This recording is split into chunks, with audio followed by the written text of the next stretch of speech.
அனைவருக்கும் இனிய மாலை வணக்கம். இந்த பகிர்வு குழு சார்பாக வாரந்தோறும் ஒரு நூலை கொடுத்து அதை படித்து அதிலுள்ள கருத்துக்களை பகிர்ந்து கொள்வதற்கு பகிர்வு குழு நமக்கு வழங்கி இருக்கிறது. உண்மை அந்த அடிப்படையில் இந்த வாரம் பகிர்ந்து கொள்ளக்கூடிய நூலாக இருப்பது நம்முள் ஒருவராம், அதாவது பார்வை இருக்கக்கூடிய தேனி சீருடையான் அவர்கள் பல புத்தகங்களை எழுதி நமக்கு தந்திருக்கிறார். அதுல ஒரு புத்தகம்தான் பயண தேதி அப்படிங்கிற ஒரு தொகுப்பு நூல், அதாவது சிறுகதை தொகுப்புது. அற்புதமான புத்தகமாக இதில் இருக்கிறது. பல கதைகள், கிட்டத்தட்ட ஒரு 14-15 கதைகள் இதில் தரப்பட்டிருக்கிறது. ரொம்ப அழகான புத்தகம். சில கதைகள்லாம் உண்மையிலே இந்த சமூகத்தில் எப்படியெல்லாம் அவலங்கள் நிகழ்ந்து கொண்டிருக்கின்றன அப்படிங்கிற மையப்பொருளை கொண்டதாக அந்த சிறுகதைகள், பல கதைகள் இதில் இடம்பெற்றிருக்கின்றன. அப்படின்னும் போது தொடக்கமாக நான் ஒரு தொடக்க உரை என்ற அடிப்படையில் ஒரே ஒரு கதையை தொட்டு காட்டி அப்படியே நிகழ்ச்சிக்குள்ளே போகலான்னு நினைக்கிறேன். மானும் புளியுமாய் அப்படின்னு சொல்லி ஒரு கதை எழுதியிருக்கிறாரு. அதில் என்னன்னா, ரொம்ப சிறு வயசில் படிக்க முடியாமல் ரொம்ப கஷ்டப்பட்டு கூலி வேலைக்கு போய் எழுத்துக்கூட்டி படிக்கக்கூடிய அளவுக்கு அவர் ஒரு வாசிக்கிறார். ஏண்டா படிக்காமல் இருந்தோம் அப்படிங்கிற கஷ்டம். அப்படி இருக்கிற சூழலில் தன்னுடைய 2 பிள்ளைகளில் ஒரு மகன், அவன் திருடிட்டான் அப்படின்னு சொல்லி சிறையில் பிடிச்சி போட்டுறாங்க. அந்த கதை மாந்தர் யாருன்னு கேட்டால் மாயாண்டி அப்படிங்கிறவர். அவருடைய பையன்தான் சிரஞ்சீவி. இந்த மாதிரி காவல்துறையினர், காவல் துறையை சேர்ந்தவர் அவர்கிட்ட உன் மகன் எங்கே போயிருக்கான்னு கேட்கும்போது, இந்த மாதிரி வெளியூருக்கு போயிருக்கிறான் அப்படின்னு சொல்லும்போது, வெளியூருக்கா போயிருக்கான், உன் மகன் திருடிட்டு எங்ககிட்ட தான் ஜெயிலில் இருக்கான், பாரு அப்படின்னு சொல்லிட்டு கூப்பிட்டு போயிட்டு பார்க்கும்போது, அப்போது இவனை எப்படியாவது வெளியே கொண்டு வரணும் அப்படின்னு சொல்லும்போது ஒரு 5000 ரூபாய் கேட்குறாங்க. ஒரு அரசியல்வாதியை கூப்பிட்டு போய், கட்சி பிரமுகரை கூப்பிட்டு போய் அவன் கொடுக்கும்போது 5000 ரூபாயை வாங்கிக்கிட்டு, அப்பவும் அவனை வெளியில் விடாமல் 15 நாள் சிறையில் வச்சுட்டு, அடுத்து வரும்போதும் இவன் வெளியே வந்தால் திரும்பவும் அதே தான் செய்வான் அப்படின்னு சொல்லி ஜாமீன்லையும் எடுக்க விடாமல் பெரிய கஷ்டப்பட்டு அந்த தந்தை பணத்தையும் கொடுத்து பிள்ளையையும் பார்க்க விடாமல் ரொம்ப ஒரு அவல நிலைக்கு தள்ளப்படுகிறார்கள். அப்போ இந்த காவல்துறை எப்படியெல்லாம் இந்த சமூகத்தில் நடந்து கொண்டிருக்கிறது அப்படிங்கிற ஒரு சிக்கலை இந்த கதையில கொண்டு வர்றாரு. ஒரு ரொம்ப அது படிக்கிறதுக்கு ரொம்ப மன வேதனையாக இருக்கிறது. கஷ்டப்பட்டு பிள்ளைகளை வளர்க்குறாங்க. இந்த பிள்ளை தவறு செஞ்சானா செய்யலையா அப்படிங்கிறதே இந்த கதையில வெளியில வரல. எங்க திருடுனா அப்படிங்கிறதெல்லாம் இந்த கதையில வரல. ஆனா திருடுனா அப்படின்னு சொல்லி உள்ள போட்டிருக்கிறாங்க. இப்படித்தான் பல குற்றவாளிகள், எங்கேயோ ஒரு திருடு போக யாரோ ஒருத்தன் சிக்கனவன் மாட்டிக்கிறது மாதிரி இருக்கு. அவன் கடைசி வரைக்கும் அவன் வெளியிலேயே வராதது மாதிரி இந்த கதையில இருக்குது. ஆனா அவங்க அப்பா 5000 10,000 செலவு பண்றாரு, உழைச்ச காசை செலவு பண்ணி கஷ்டப்படுறாரு. இப்படியெல்லாம் இந்த கதை சமூக சிக்கல்களை எடுத்துரைக்கக்கூடியதாக இருக்கிறது. இந்த மாதிரி பல கதைகள் இதில் இந்த நூல் பயண தேதி அப்படிங்கிற சிறுகதை தொகுப்புல இடம்பெற்றிருக்கிறது. எனவே இங்கு பகிர்ந்து கொள்ளக்கூடிய நபர்கள்ல முதல்ல பேராசிரியர் முருகேசன் ஐயா அவர்களை தன்னுடைய கருத்துக்களை பகிர்ந்து கொள்ளுமாறு பணிவுடன் வேண்டுகிறேன். நண்பர்களுக்கு வணக்கம். இந்த எழுத்தாளர் தேனி சீருடையான் ஏறத்தாழ ஒரு 50 ஆண்டு கால எழுத்து அனுபவம் கொண்டவர். புனைகதைகள் வழியாக இந்த இலக்கிய உலகத்தில் மிக சிறப்பாக பிரவேசித்து கொண்டிருக்கிறார். அவருடைய புதினம் இப்போது ஊத்து என்ற தலைப்பில் இந்த கண்காட்சியை ஒட்டி வந்திருக்கிறது. இது ஒரு வகையில் நிறங்களின் உலகம் புதினத்தின் தொடர்ச்சி. பள்ளி படிப்பு முடிந்த பின்பான தன்னுடைய வாழ்க்கை அனுபவங்களை அடிப்படையாக வைத்துக்கொண்டு இந்த ஊத்து புதினத்தை அமைத்திருக்கிறார். இவர் மொத்தம் இதுவரை 15 புத்தகங்களை எழுதியிருக்கிறார். இந்த புதினங்களுடைய மைய ஓட்டம் மனித வாழ்வியல், மானுட தேடல். இதுதான் பொதுவாக இப்போ இந்த தேனி பகுதியிலிருந்து எழுத்தாளர்கள் இப்போதான் நிறையா வந்துட்டு இருக்காங்க. அந்த மண்ணின் மனத்தை உணர்ந்து அங்கே இருக்கிற அந்த வாழ்வியல் பின்புலங்களை இணைத்து நகரத்தையும் கிராமத்தையும் ஒரு நேர்கோட்டில் வைத்து அப்படியாக அந்த மண்ணை படம் பிடித்த ஒரு தொடக்கநிலை படைப்பாளையாக சீருடையானை நாம் பார்க்கலாம். இந்த இவருடைய புத்தகங்களை படிக்கும்போது மற்ற படைப்புகளிலிருந்து கிடைக்காத சில அனுபவங்கள் நமக்கு நம்மால் பார்க்க முடியும். குறிப்பாக அது இந்த பார்வை தொடர்பானது. இந்த பார்வை எப்படி ஒரு மனிதனுக்கு எப்படி பார்வை மெல்ல மெல்ல அது போகும், அப்படி போகும்போது அவனுக்குள்ளாக ஏற்படுகிற மாற்றங்கள் என்ன என்பதை அவர் பதிவு செய்திருக்கிறார். அதே போல் பார்வை வரும்போது அந்த வருகிற நிகழ்வு எப்படி மெல்ல மெல்ல ஒரு கரு உருவாவதைப் போல அல்லது ஒரு ஒரு ஒரு ஒரு ஒரு ஒரு ஒன்றின் பிறப்பை போல அந்த பார்வை எப்படி மெல்ல மெல்ல வருகிறது என்பதை அவர் காட்சிகளின் ஊடாக சொல்லியிருக்கிறார். அது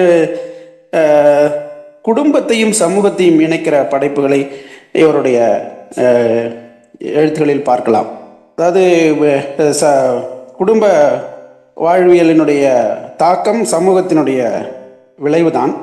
அந்த குடும்பத்தில் ஏற்படுகிற வாழ்வியல் நெருக்கடிகள், இப்போ இந்த ஒரு தந்தையின் எதிர்பார்ப்பை நிறைவேற்றாத பிள்ளைகளை பற்றிய கதைகள், அந்த மாதிரி தடமாறும் பிள்ளைகளை நெறிப்படுத்த முடியாத ஒரு தந்தையின் தவிப்பு, இப்படியான கதைகளை நிறைய பார்க்கலாம்.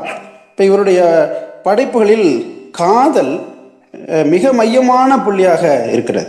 எல்லா படைப்புகளிலும் அந்த காதலை ஒரு விஷயமாக எடுத்து பேசுகிறார் வித்தியாசமான முறையில். அதாவது காதலுக்குள்ளாக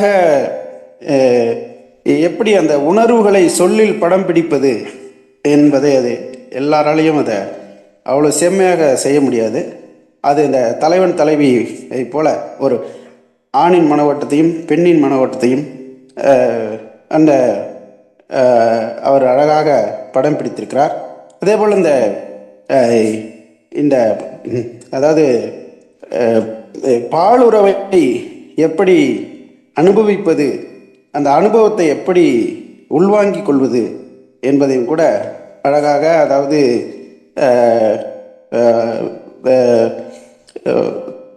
விரசம் இல்லாமல் மிக அழகாக பதிவு செய்திருக்கிறார்.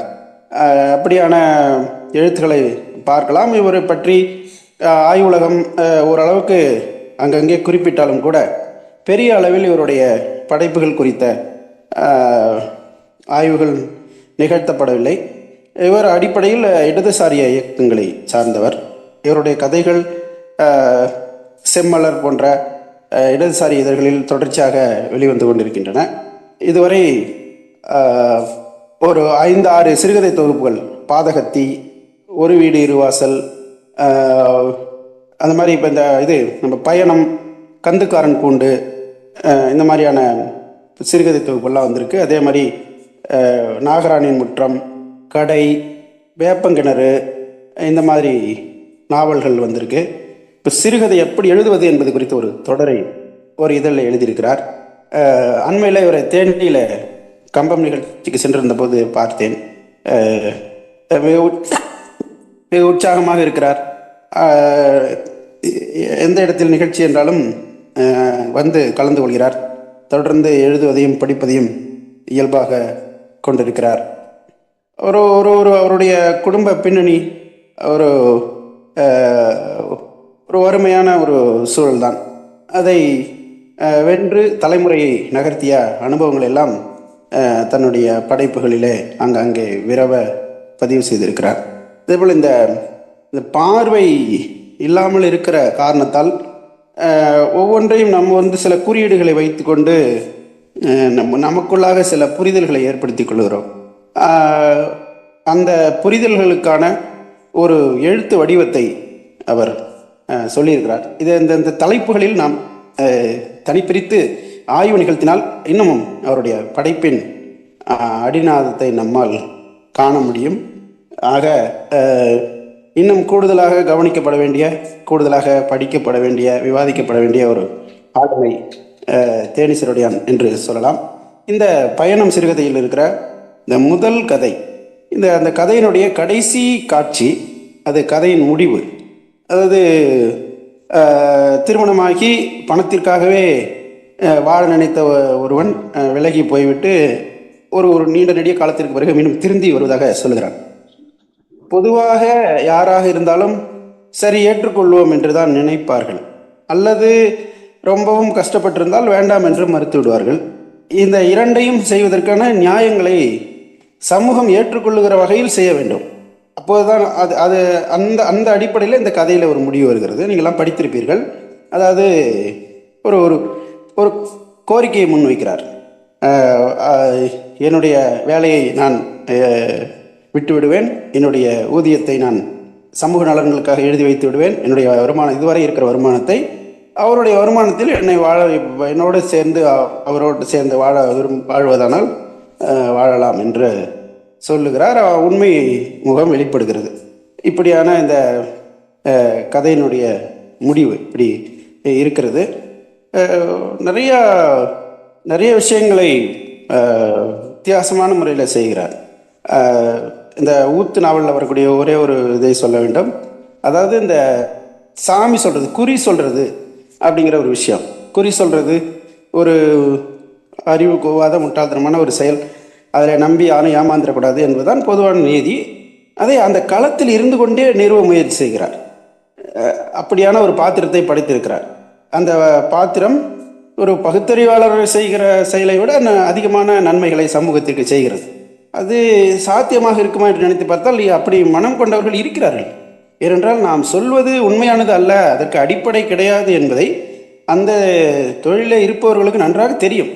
ஆக அதை உணர்ந்து செயல்படுபவர்களை நாம் பார்க்கிறோம்.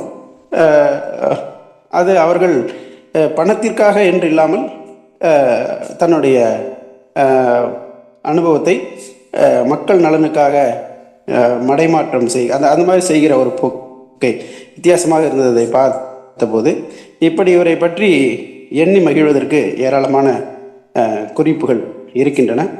வாய்ப்புள்ள போது பகிர்ந்து கொள்ளலாம். நன்றி. வணக்கம். கிட்டத்தட்ட 15க்கு மேற்பட்ட நூல்களை எழுதியிருப்பதாக நான் அண்ணன் சொன்னது பின்னாடி தான் எனக்கு தெரிய வருது. நிறங்களின் நூலகம் அந்த இதை படிச்சிருக்கிறேன். அந்த கதையில் ஒரு கதையை தொட்டு காட்டியிருக்கிறாரு. துக்கம் தந்தவன் அந்த கதையோட தலைப்பு. லூர்து மேரின்னு ஒருத்தவங்க வர்றாங்க. ஜான் மோசஸ் இவர் ஒரு பிள்ளையை தத்தெடுத்து அவங்க வளர்க்குறாங்க. இப்படி இருக்கும்போது அந்த பாஸ்டரை வச்சு திருமணம் பண்ணும்போது அவன் திருமணம் பண்ணிட்டு சில நாட்களிலேயே வெளியூர் பக்கமாக அடுத்த மாநிலத்துக்கு போயிடுறாரு. அங்கே போயிட்டு 10,000 கொடு, 5,000 கொடு, 3,000 கொடுன்னு திரும்ப திரும்ப பணம் கேட்டு கொண்டு இருக்கும் பொழுது அப்பொழுது தான் தெரிய வருகிறது இவர் பணத்துக்காக திருமணம் செய்து கொண்டிருக்கிறார். அப்போ அந்த வெளியூர்ல இருக்கிற நண்பரை வச்சு விசாரிக்கும் போது இவர் ஒரு போதை வஸ்துக்கள் விற்பனையாளர், ஒரு அயல்நாட்டு பெண்ணோட தொடர்புல இருக்கிறாரு அப்படிங்கிற செய்தி தெரிய வருது. திருப்பவும் மனம் திருந்தியது போல வருகிற பொழுது அவரை ஏற்றுக்கொள்ள மனமில்லாத இருக்கிறார் அந்த லூர்து மேரி. அப்போ சரி, இல்லாதவர்கள் அனாதையாக இருக்கக்கூடியவர்களுக்கு நம்ம உதவணும் அப்படிங்கிறதா நம்ம மதம் சொல்லுகிறது அப்படிங்கிற பொழுது சரின்னு சொல்லிட்டு அடுத்த நாள் இப்படி ஒரு கண்டிஷனை போடுறாங்க. அதாவது நான் ஆசிரியராக இருக்கிறேன், அந்த வேலையை விட்டுருவேன், இதுவரைக்கும் சம்பாதிச்ச பணத்தை அந்த விடுதிகளுக்கு எதுக்காவது கொடுத்துருவேன் அப்படின்னு சொல்லும்போது அவங்க அப்படியே தயங்கி நிற்கிறான். மோசஸ் அப்படின்னு பேர், ஜான் மோசஸ். அப்படின்னும் போது அப்புறம் என்ன செய்யறான்னா இப்படிலாம் சொல்றாங்கன்ட்டு யார்கிட்டையுமே சொல்லாம திருப்பி கிளம்பிடுறான். இப்படி இந்த கதை முடியுது. அப்போ பணத்துக்காக திருமணம் செய்யக்கூடியவர்கள் இன்னமும் இந்த சமூகத்துல இருக்கிறாங்க. நிறைய பார்க்கிறோம் நம்ம. இப்பவும் கூட பணத்துக்காக திருமணம் செய்யக்கூடிய நிறைய ஏமாந்து போயிடறாங்க. இந்த 2ஆம் திருமணம் கூட அந்த மாதிரி நடக்குது. ஒரே பெண் பல திருமணங்கள் செய்வது, ஒரே ஆண் பல திருமணங்கள் செய்வது, இப்படிப்பட்ட அவலங்கள் நடக்கிறத இந்த கதை மூலமாக நமக்கு தேனி சீருடையான் அவர்கள் வெளிப்படுத்தியிருக்கிறார். இப்படி பல நூல்களையும் ஒப்பிட்டு அண்ணன் அவர்கள் சுட்டிக்காட்டி இருக்கிறார்கள். அவர்களுக்கு நன்றியை சொல்லி அடுத்ததாக சரவணகுமார் சார் அவர்களை தங்கள் கருத்துக்களை பகிர்ந்து கொள்ள அழைக்கிறேன். பகிர்வு வாசகர் வட்டம் ஏற்பாடு செய்துள்ள இந்த நூல் பற்றிய விமர்சன கூட்டத்துக்கு வருகை புரிந்துள்ள அனைத்து ஆசிரியர் பெருமக்களையும் வாழ்த்து மகிழ்கிறேன். இன்றைய நூல் விமர்சன கூட்டத்தில் தேனி சீருடையான் அவர்கள் எழுதிய பயணம் சிறுகதை தொகுப்பை பற்றி நம்ம விவாதிக்க இருக்கிறோம். தேனி சீருடையான் ஐயாவுடைய நூல்களில் நான் வாசித்த முதல் நூல் இதுதான்.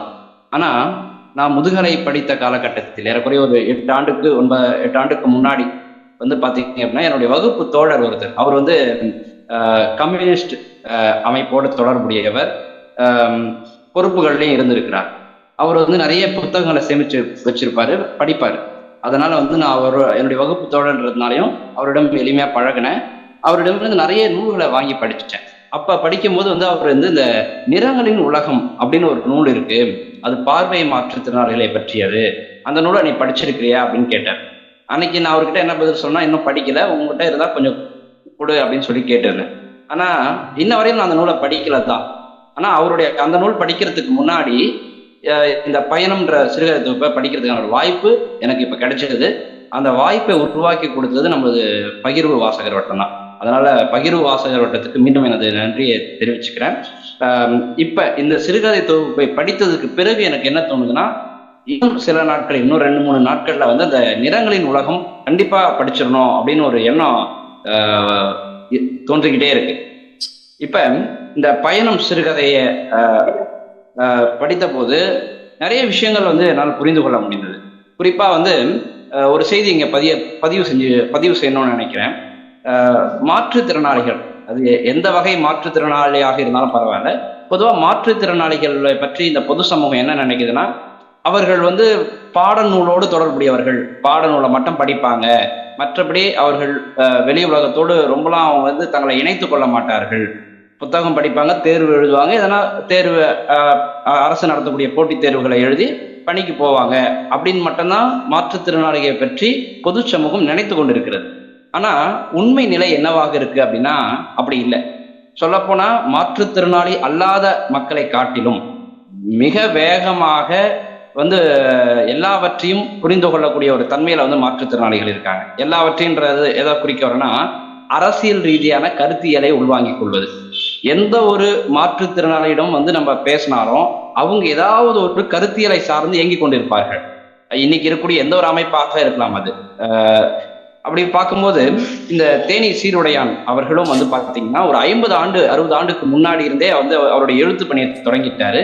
அவருடைய எழுத்து பணி எங்கிருந்து தொடங்குறாருன்னா வந்து தமிழ்நாடு முற்போக்கு எழுத்தாளர்கள் அமைப்பின் மூலமா அதை தொடங்குறாரு. ஏறக்குறைய வந்து அது கம்யூனிஸ்ட் மார்க்சியம் கருத்தை உள்வாங்கி செயல்படக்கூடிய அமைப்பு. அப்ப வந்து தன்னை வந்து ஒரு மார்க்சிய பாதையில் செலுத்தி கொண்டவர் தான் வந்து சீருடையான் அவர்கள். இதை நான் இங்கே ஏன் குறிப்பிடுறேன் அப்படின்னா, இது பொது சமூகத்துக்கு தெரியணும். அதுலேயும் குறிப்பா பார்வை மாற்றுத்திறனாளிகள் வந்து ஒவ்வொருவரும் ஏதாவது ஒரு கருத்தியலை சார்ந்து செயல்படுவார்கள் அப்படின்றது இந்த வெளி உலகத்துக்கு தெரியணும் அப்படின்னு நான் நினைக்கிறேன். இப்ப கவிஞர் மனுஷபுத்திரன் ஒரு நேர்காணல் வந்து பதிவு பண்ணார் இப்போ ஒரு மாதத்துக்கு முன்னாடி. அவருடைய 15வது வயதுல இருந்து 21வது வயது வரையிலும் அவர் வந்து பாத்தீங்கன்னா வீட்டை விட்டு வெளியேறவே இல்லையா. ஏறக்குறைய 6 ஆண்டுகள், 15வது வயதுல இருந்து 21 வயது வரையிலும் பாத்தீங்கன்னா அவர் வந்து அவருடைய வீட்டை விட்டு வெளியே நகரவே இல்லைன்றார். அவருக்கு மனுஷபுத்திரன் ஐயாவால் வந்து நடக்க முடியாது. அவர் வெளியே பயணம் செய்யணும்னா யாராவது அவரை அழைச்சிட்டு போனோம், வீல் சேர்ல அழைச்சிட்டு போனோம். இப்ப அவர் என்ன சொல்றாருன்னா, வெளியே போகணும்னு எனக்கும் தோணலை, என் வீட்டில் இருக்கிறவங்களுக்கும் அது தோணலைன்றார். இப்ப அவர் வெளியே போலன்றது இங்க ஒரு முக்கியமான விஷயம். கூடவே அந்த காலகட்டத்தை அவர் எப்படி கடந்து வந்தார் அப்படின்னு ஒரு கருத்தை பதிவு பண்றார். 6 ஆண்டுகள் நான் வெளியே போல, என்னை வெளியே அழைச்சிட்டு போகணும்னு என் வீட்டில் இருக்கிறவங்களுக்கு தோணலை, அது ஒரு பக்கம் இருக்கட்டும். ஆனா இந்த 6 ஆண்டுகளில் நான் நிறைய நூல்களை வாசித்தேன்றார். இந்த 6 வருடத்தை ஒரு வீட்டுக்குள்ளேயே எப்படி இருந்து என்னால் கடத்த முடியும்? 1 நாளா 2 நாளா 6 வருடம், அதை எப்படி நான் தாண்டி வந்திருக்க முடியும் அப்படின்னா, அந்த 6 வருடத்தில் நான் படித்த நூல்கள் பலன்றார். அந்த வாசிப்பின் வழியாக தான் இன்னைக்கு நான் பெரிய கவிஞனாக உருப்பெற்றிருக்கிறேன்றார். அப்ப இந்த தனிமை அப்படின்றது பொதுவா வந்து மாற்றுத்திறனாளி படைப்பாளர்களுக்கு வந்து ஒரு ஆயுதம் அப்படின்னு நான் நினைக்கிறேன். அந்த பின்புலத்திலும் இவர் வந்து நம்ம தேனி சீருடையான் வந்து ஒரு பார்வை மாற்றுத்திறனாளி இருந்தாலும் தொடக்கத்தில் பார்வை இல்லாமல் இருந்து பிறகு பார்வை பெற்றதாக அவரை பற்றி அறிய முடிகிறது. அவர் தன்னுடைய அனுபவங்களை சேர்த்து நிறைய நூல்களை எழுதியிருக்கிறார். ஏறக்குறைய 15 நூல்களை எழுதி, அதுல ஒன்று இந்த பயணம். இப்ப நான் கதைக்குள்ள வந்த நினைக்கிறேன். அவருடைய ஒரு சிறுகதை ஆதிக்கம் அப்படின்றது, இந்த ஆதிக்கம் அப்படின்னு சொல்லக்கூடிய சிறுகதையில வந்து பல முக்கியமான நிகழ்வுகளை அவர் பதிவு பண்றார். கதையினுடைய தொடக்கத்திலே என்ன நடக்குதுன்னா, ஒரு பெண் ஒரு பண்ணையாருடைய தோட்டத்துல வேலை செய்யறாங்க. அப்படி வேலை செஞ்சுட்டு இருக்கும்போது பண்ணையார் வந்து தன்னுடைய வயலை சுத்தி பார்க்க வர்றாரு. அப்படி சுத்தி பார்க்கும்போது அந்த பெண் பஞ்சவர்ணம் அப்படின்னு சொல்லக்கூடிய அந்த பெண் வேலை செய்யறத பார்த்த உடனே அவருக்குள்ள என்ன தோணுதுன்னா, ஒரு சபலம் தோன்றுது. அந்த பெண் மீது ஒரு மோகம் இவருக்கு ஏற்படுது. அப்ப என்ன நடக்குதுன்னா, நேரடியா போயிட்டு அந்த தன்னுடைய பண்ணையில வேலை செய்யக்கூடிய தொழிலாளரிடம் என்ன சொல்றாருன்னா, நாளையிலிருந்து உனக்கு ஊதியத்தை நான் உயர்த்துறேன்றார். ஒரு படி நெல் கூடுதலா தரேன்றார். இந்த 2 சலுகைகளையும் அந்த பெண்ணுக்கு அவர் கொடுக்குறாரு. அதை கேட்டவுடனே அந்த பெண், அந்த தொழிலாளிக்கு வந்து மகிழ்ச்சி ஏற்படலை, கேள்வி ஏற்படுது, சந்தேகம் ஏற்படுது. எதுக்குங்க எனக்கு மட்டும் இந்த சலுகை அப்படின்னு கேட்குறாங்க. அப்ப அவரு அந்த பெண்ணுடைய கேள்விக்கு, பெண் அப்படின்றதை காட்டிலும் அந்த தொழிலாளியுடைய கேள்விக்கு இவர் பண்ணையார் சொன்ன பதில் என்ன அப்படின்னா, நீ அழகா இருக்கிறல்ல, அது போதும். ஸோ நீ அழகா இருக்கிறன்ற ஒரு காரணத்தினால உனக்கு ஊதிய உயர்வும் கிடைக்குது, அப்புறம் ஒரு படி நெல்லும் இனிமேல் கூடுதலா கிடைக்க போகுது அப்படின்னு சொல்றார். எந்த மறைவும் இல்லை, தயங்கிலாம் சொல்லலை. ஒரு அதிகார திமிரோடு வெளிப்படையாக என்னை யார் என்ன செஞ்சிட முடியும் அப்படின்ற அந்த ஸ்டாண்டர்ட் நம்ம சொல்றோம் இல்லையா, அந்த தெளிவோடு அவர் பேசுறார். இதை கேட்ட உடனே அந்த பெண்ணுக்கு வந்து இதயம் வேகமா துடிக்குது, கை கால்லாம் உதற ஆரம்பிக்குது, அந்த சகதியிலே உட்காந்துடுறாங்க. ஏன்னா ஒரு பண்ணையார் தான் முன்னாடி நின்றுட்டு வெளிப்படையா அப்படி சொல்லும் போது அடுத்து என்ன வேணாலும் நடக்கலாம். அது என்ன நடக்கும்ன்றத அந்த தொழிலாளியால் புரிந்து கொள்ள முடியுது. அங்க வேற யாருமே இல்லை. உடனே அவங்க வந்து நடுக்கம் தாங்க முடியாம சகதியிலே உட்கார்றாங்க அந்த இடத்துல, வயல்ல. இவர் என்ன பண்றாருன்னா, பண்ணையார் வந்து அந்த பெண்ணுடைய கையை பிடிச்சி தூக்கி விடுறாரு. தூக்கி விட்டோடனே அந்த பெண் என்ன பண்றாங்கன்னா, இதுக்கப்புறமா இங்க இருக்கக்கூடாதுன்றதால பய உணர்வு அதிகமாகி அந்த இடத்துல இருந்து வீட்டை நோக்கி ஓடுறாங்க. அவங்க வந்து களை கொத்துவதற்காக வந்திருப்பாங்க. அந்த களை கொத்தக்கூடிய அந்த கருவி அங்கேயே போட்டுட்டு வேகமா ஓடிடுவாங்க. வீட்டுக்கு போய் தன்னுடைய அம்மா கிட்ட சொல்றாங்க, இந்த மாதிரி நடந்தது இன்னைக்கு, பண்ணையார் என்கிட்ட இப்படி சொல்றாருன்னு. அதை கேட்ட அந்த பெண்ணுடைய அம்மா வந்து என்ன பண்ணுவாங்கன்னா, தன்னுடைய மகளை போட்டு அடிப்பாங்க.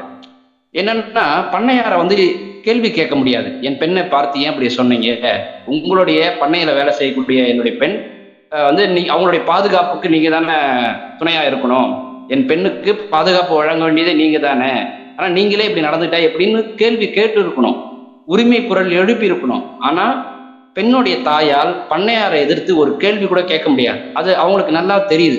அப்ப என்ன பண்றாங்க, அந்த கோபத்தை எல்லாம் தன் மகள் மீதே திருப்புறாங்க, போட்டு அடிக்கிறாங்க. என்ன சொல்லி அடிக்கிறாங்க அப்படின்னா, நீ களப்பறிக்க தானே போன, களப்பறிக்க போயிட்டு களப்பறிக்காம என்ன காலை காட்டிட்டு வந்திருக்கியா அப்படின்னு சொல்லி திட்டுறாங்க.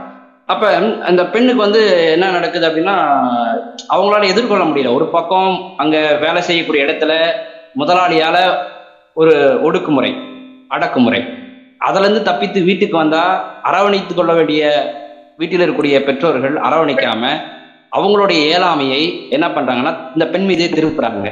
அதனால என்ன நடக்குது, அந்த பெண்ணுக்கு வந்து என்ன செய்யறதுன்னு தெரியல, வேக வேகமா அந்த பெண்ணுக்கு திருமணம் நடக்குது. அடுத்து சில வாரங்களில் அப்படின்னு நம்ம புரிஞ்சுக்கலாம், திருமணம் நடந்து போயிடுது. இது ஒரு இடம், ஒரு முக்கியமான இடம். அந்த ஆதிக்கம் அப்படின்ற கதையில இது ஒரு முக்கியமான இடம். அப்படின்னா என்னன்னா, ஒரு வேலை செய்யக்கூடிய இடத்துல பெண்களுக்கு பாதுகாப்பு இல்லை அப்படின்ற அந்த கருத்தை நமக்கு ஆசிரியர் பதிவு பண்றாரு. அதுல நம்ம கவனிக்க வேண்டியது என்னன்னா, பயம் இல்லை இந்த முதலாளிகளுக்கு, தொழிலாளர்கள் மீது எந்த ஒரு இதுவும் இல்லை. அவங்க மனதுல என்ன நினைக்கிறாங்களோ அதை வெளிப்படையா சொல்ல முடியுது. தொழிலாளர்கள் ஒன்று சேர்ந்து போராடுவாங்க அப்படின்ற அந்த பயம்லாம் இல்லை. அது இல்லாத காலகட்டம் அப்படின்னு நம்ம புரிஞ்சுக்கலாம். இல்லைன்னா இவ்வளவு வெளிப்படையா ஒரு முதலாளி தொழிலாளரிடம் பேச முடியாது. கொஞ்சம் இலைமறை காயாதான் இந்த மாதிரியான கருத்துக்களை சொல்ல முடியும். ஆனா இவர் வெளிப்படையா சொல்றாருன்றது மூலயமா தொழிலாளர்களிடையே ஒற்றுமை இல்லாத காலகட்டம் அப்படின்றத நம்ம புரிஞ்சுக்கலாம். அல்லது தொழிலாளர்கள் ஒன்றுபடுறதுக்காகவும் இப்படி காட்சிகளை அவர் அமைச்சிருக்கலாம். அப்படியே கதையை கொஞ்சம் பின்னாடி கொஞ்சம் நகர்ந்து போயிட்டே இருந்தா ஒரு இடத்துல வருது. என்னன்னா, பெண் இந்த திருமணம் ஆகி இருக்காங்க இல்லையா, அவங்க வந்து அவங்களுடைய சிறு வயதை நினைச்சு பாக்குறாங்க. அப்ப என்ன நடக்குதுன்னா, அவங்க நல்லா படிக்கக்கூடியவங்க. ஆனா வந்து பள்ளி படிப்பை அவங்களால வந்து தொடர்ந்து இருக்க முடியாது, இடையிலேயே வந்து நிற்க வேண்டிய ஒரு சூழல் வந்து இருக்கும். அதனால நிறுத்தியிருப்பாங்க. இப்போ அதெல்லாம் நினைச்சு பாக்குறாங்க, ஒரு படிக்கிற காலத்துல படிக்க முடியாம போயிடுச்சு அப்படின்றது. இது ஒண்ணு. அதுக்கப்புறம் அவளும், கேக்குதுங்களா? கேக்குது சார், கேக்குது. Okay sir.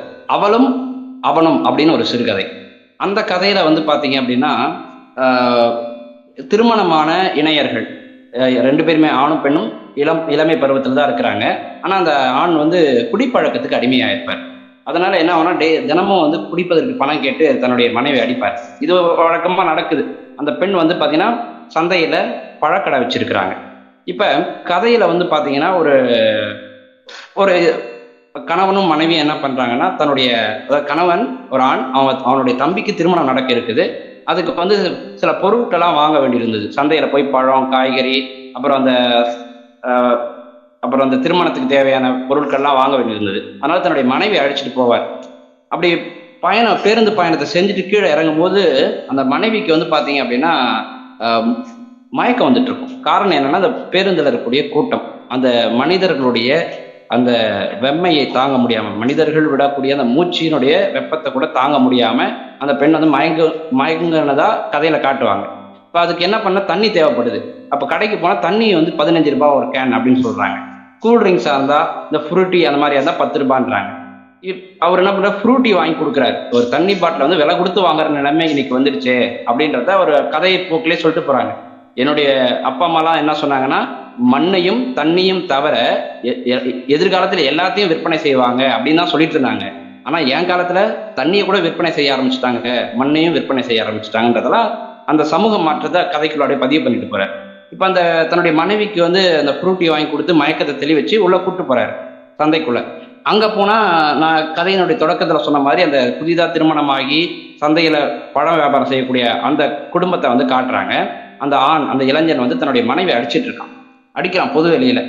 இவங்க அதை பாக்குறாங்க. இதை பார்த்தோன்னே இவங்க 2 பேருக்கும் வந்து என்ன தோணுதுன்னா, ஒரு பொது வெளியில இப்படி போட்டு அடிக்கிறாங்களே, இது யாரும் கேட்க ஆள் இல்லையா அப்படின்னு சொல்லி கேட்கிறாங்க.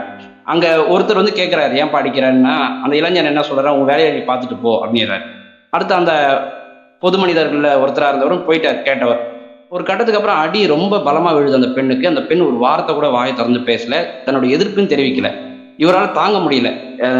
இந்த பொருட்களை வாங்குவதற்கு சந்தைக்குள்ள போனவரால் அவர் என்ன பண்றாருன்னா, போய் அந்த இளைஞனை பிடிச்சி அடிக்கிறார். அப்ப அந்த அடி வாங்கக்கூடிய அந்த இளைஞன் வந்து, நீ யாரு, என்ன வந்து ஏன் அடிக்கிற அப்படின்னு சொல்லி கேட்கிறாங்க. இவர் வந்து வாய் திறந்தே பேசல, 2-3 அடி பலமா கொடுக்குறாரு. அடி வாங்கினதுக்கு அப்புறம் அந்த இளைஞனுக்கு பயம் வந்துடுது. அப்ப வந்து அவன் என்ன பண்றான்னா, என்னுடைய மனைவி என்ன பண்ணாங்கன்னு உங்களுக்கு தெரியுமா, என்ன வந்து அடிக்கிறீங்களே அப்படின்னு ஒரு விளக்கத்தை கொடுக்க முற்படுறான். அப்ப அங்க சுத்தி கடை வைத்திருக்கக்கூடியவங்களும் அப்பதான் வந்து உள்ள இணையறாங்க. ஏன்னா அதுக்கு முன்னாடி வரும் அந்த இளைஞனை பார்த்து பயந்தவங்க. இப்ப அந்த இளைஞன் அடி வாங்குறான், அவன் பயந்துட்டான். அவன் ஒரு விளக்கம் தயங்கி சொல்ல வரான்றதை புரிஞ்சுக்கிட்ட உடனே மற்ற கடை உரிமையாளர்கள்லாம் வந்து இந்த இளைஞனை திட்டுறாங்க, டெய்லியும் இப்படி அடிக்கிறியே, உனக்கு மனசாட்சி இல்லையா அப்படின்னு சொல்லி பேசுறாங்க. இப்ப வந்து அவன் என்ன, அந்த கதையில என்ன சொல்ல வராங்க அப்படின்னா, அந்த பெண், பழக்கடை வைத்திருக்கக்கூடிய பெண் வந்து அந்த பழத்தை விற்பனை செய்து அதன் மூலியமா கிடைக்கக்கூடிய பணத்தை வச்சுதான் தன்னுடைய கணவனையும் பார்த்துக்கிறாங்க, அவங்களுடைய பிள்ளைகளையும் பார்த்துக்கிறாங்க. கணவன் வந்து வேலைக்கு போறதுல குடிகாரன். இந்த பழத்தை விற்பதன் மூலமா கிடைக்கக்கூடிய பணத்தையும் வீணாக்குறான். இது வந்து கதையினுடைய மையம். ஆனா அதை தாண்டி ஒரு கருத்தை சொல்றாரு. என்னன்னா, கடைசியில அந்த அடிச்சார் இல்லையா அந்த பொருட்களை வாங்க போனவர், அவர் என்ன பண்ணுவார்னா, நான் போலீஸு, இனிமேல் நீ உன் மனைவி அடிச்சுன்னா உன்னை போலீஸ் ஸ்டேஷன்ல நான் உன்னை பிடிச்சி போட்டுருவேன் அப்படின்னு மிரட்டிட்டு அவர் போயிடுவார். அந்த மனைவி சொல்லுவாங்க, இனிமேல் என் கணவன் அடிக்க மாட்டாரு, என்ன சந்தோஷமா பார்த்துக்குவாரு, நீங்க போயிட்டு வாங்க சார் அனுப்பி வைக்கிறாங்க. அப்ப அவர் நினைப்பாரு, இவ்வளோ நேரம் அடி வாங்கினாங்க இந்த அம்மா, நான் போலீஸ்ன்னு பொய் சொன்னேன், அதை இந்த அம்மா நம்பிட்டாங்க போல. தன்னுடைய கணவனை வந்து போலீஸிடமிருந்து காப்பாத்துறதுக்கு வந்து அவர் இனிமேல் அடிக்க மாட்டாரு, என்ன சந்தோஷமா பார்த்துக்குவாரு நம்மகிட்டே சொல்லி அனுப்புறாங்களே, இந்த உள்ளத்தை எப்படி புரிஞ்சுக்கிறது அப்படின்னு ஒரு கேள்வி எழுப்புறேன். அதுக்கப்புறம் பொருட்களை வாங்கும்போது மீண்டும் இந்த அதாவது அந்த பொருட்களை வாங்க வந்தவருடைய மனைவி மயக்கம் போட்டு விழுவாங்க. இது வந்து ஒரு 5 மணி நேரம் கழிச்சு நடக்கிற மாதிரி கதையில காட்டுவாங்க. இப்ப அந்த அம்மா மயக்கம் போட்டு விழுந்த உடனே இவர் வந்து ஒரு சோடா வாங்க போயிருப்பாரு. அந்த இடைவெளியில இந்த காலையில அடி வாங்கின அந்த இளைஞனும் அவனுடைய மனைவியும் வந்து இந்த மயக்கம் அடைஞ்சிருக்கூடிய அந்த பெண்ணுக்கு தண்ணி தெளிச்சு எழுப்புவாங்க. அப்ப இதை வந்து அவர் சோடா வாங்கிட்டு வந்து நின்று பார்ப்பாரு. காலையில இவனை தானே அடிச்சோம், இன்னைக்கு வந்து இப்ப வந்து நம்ம மனைவிக்கு வந்து மயக்கத்தை தெளிவிக்கிறானே அப்படின்னு யோசிக்கும் போது அந்த பெண் சொல்லும், என்னுடைய கணவர் நல்லவர் தான், ஆனா குடிச்சிட்டா மட்டும் இப்படி மாறிடுவாரு அப்படின்னு. அப்ப அந்த கதையை முடிக்கும் போது என்ன சொல்றாங்கன்னா, பெண்களுடைய மனசை புரிஞ்சுக்க முடியல, ரொம்ப அன்புள்ளம் கொண்டவர்களா இருக்கிறாங்க, கணவன் என்னதான் அடிச்சாலும் அன்பு காட்டினா போதும்னு நினைக்கிறாங்க அப்படின்னு கதையை முடிச்சிருப்பார். எனக்கு இந்த கதையை படிக்கும்போது இந்த இடம் கொஞ்சம் நெருடலா இருந்தது. இந்த கதை மட்டும் கிடையாது, அந்த இதுக்கு முன்னாடி நான் ஆதிக்கம்ன்ற கதையில நான் நிறைய விஷயத்த அதை சொல்லலை. அந்த 2 கதையும் தொகுத்து பார்க்கும் போது ஒரு விஷயம் எனக்கு என்ன புரியுதுன்னா, இவர் வந்து நம்ம சீருடையான் அவர் வந்து பாத்தீங்கன்னா அப்படின்னா பெண் உரிமையை ரொம்ப அழுத்தம் திருத்தமா சொல்ற மாதிரி எனக்கு தெரியல. சில இடத்துல என்ன ஆயிடுதுன்னா, இன்னைக்கு இருக்கக்கூடிய இந்திய குடும்பம் அப்படின்னு ஒரு கட்டமைப்பு நம்ம வச்சிருக்கிறோம். அதாவது கணவன் என்னதான் செஞ்சாலும் பெண் அதை ஏற்றுக்கொள்ள வேண்டும், அதை அனுசரித்து போக வேண்டும், விட்டு கொடுக்க வேண்டும். நம்ம ஒரு கட்டமைப்பு வச்சிருக்கிறோம் இல்லையா? கணவன் என்ன செஞ்சாலும் மனைவி அதுக்கு அனுசரித்து போகணும், எதிர்த்து கேள்வி கேட்கக்கூடாது, அப்பதான் குடும்பம் நடத்த முடியும். நம்ம ஒரு ஒரு ஒரு தத்துவத்தை வச்சு சொல்லிட்டு இருக்கோம். அந்த கருத்தை உள்வாங்கின மாதிரி எனக்கு தெரியுது. ஆனா இவருடைய இயக்கம், அந்த மார்க்சியம் சார்ந்த அந்த இயக்கத்துக்குள்ள இருக்கும்போது இன்னும் கொஞ்சம் கூட ஒரு வீரியமா பேசியிருக்கலாம் அப்படின்னு தோணுது. ஏன்னா ரெண்டு கதையிலுமே சரி, கணவனுடைய ஆளுகைக்கு உட்பட்டு தான் அந்த மனைவி செயல்படுற மாதிரியே கதை போகும். அதுவும் அந்த ஆதிக்கம் கதையெல்லாம் வெளிப்படையாவே தெரியுது. ஒரு ஆணுக்கு உட்பட்டு தான் ஒரு பெண் செயல்பட முடியும் அப்படின்றதெல்லாம் அவர் காட்டியிருக்கிறார். இந்த மாதிரி அவருடைய படைப்புகளை குறித்து விரிவாக பேசலாம். அடுத்தடுத்து ஆசிரியர்கள் பேச இருக்கிறதுனால இந்த வாய்ப்புக்கு நன்றி கூறி விடைபெறுகிறேன். நன்றி, வணக்கம். வணக்கம். நம்ம சரவணகுமார் சார் அவர்கள் ரெண்டு கதையை சொன்னாலும் அதை ஆழமாக ஊன்றி படித்திருக்கிறார் அப்படிங்கிறது நமக்கு இதன் மூலம் புலனாகிறது. அந்த ஆதிக்கம் அப்படிங்கிற கதையில இங்கேயே வருது பாருங்க. எங்கன்னா அந்த பஞ்சவர்ணம் தணிகாச்சலம் தம்பதியினருடைய மகளுக்கு பேர் வைக்கிறதுலேயே சிக்கல் வருது. இவங்க பாட்டியோட பேரை வைக்கணும்ன்றாங்க அந்த அம்மா.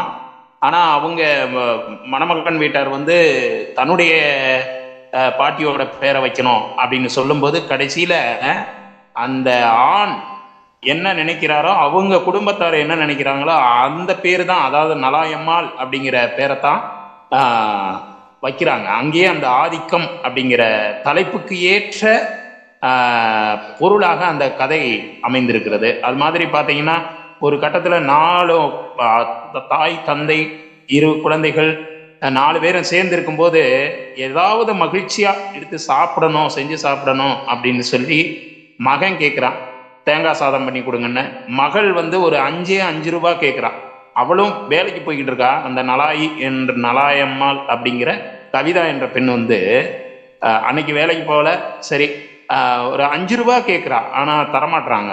கூட பிறந்தவனும் தரமாட்டுறான், அப்பாவும் தரமாட்டேங்கிறாரு, திட்டுறாரு ஒரு மாதிரி. அப்போ அங்கே அந்த ஆதிக்க உணர்வு ஒரு குடும்பத்தில் எப்படி இருக்கு, இந்த சமூகத்தில் எப்படி இருக்கு அப்படிங்கிறத அந்த கதையில வெளிப்படுத்திருக்கிறாரு. அந்த கதையை தொட்டு காட்டியிருக்கிறார்.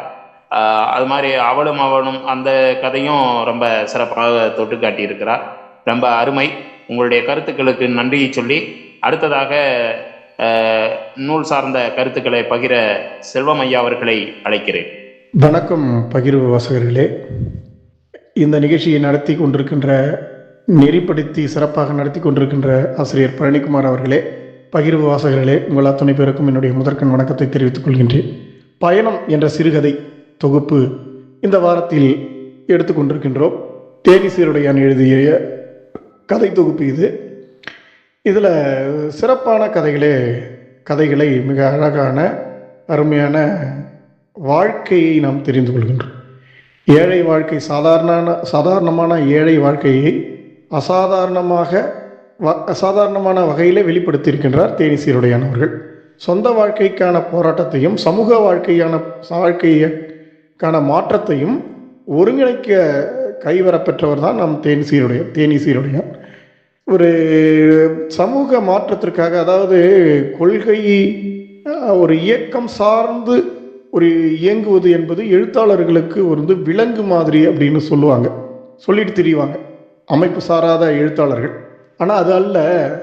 அமைப்பு நமக்கு சிறை அல்ல, சிறகுகள் தான் அப்படின்னு தன்னுடைய கதைகளில் மெய்ப்பித்து கொண்டு வருகின்றவர் தேனிசீருடையான். அவர் நம்ம பூவை பள்ளியில் படித்தார். நிறங்களின் உலகம் என்ற அருமையான பூவை பள்ளி வாழ்க்கையை கதையாக எழுதினார். அதெல்லாம் நம்ம படிச்சிருக்கோம். அதில் அச்சாசலாக நம்முடைய வாழ்க்கையை வெளிப்படுத்தியிருக்காரு. இதில் பார்த்திங்கன்னா இந்த கதையில் பயணங்கள் அப்படிங்கிற கதையில் பயணம் என்ற ஒரு கதை வருகிறது.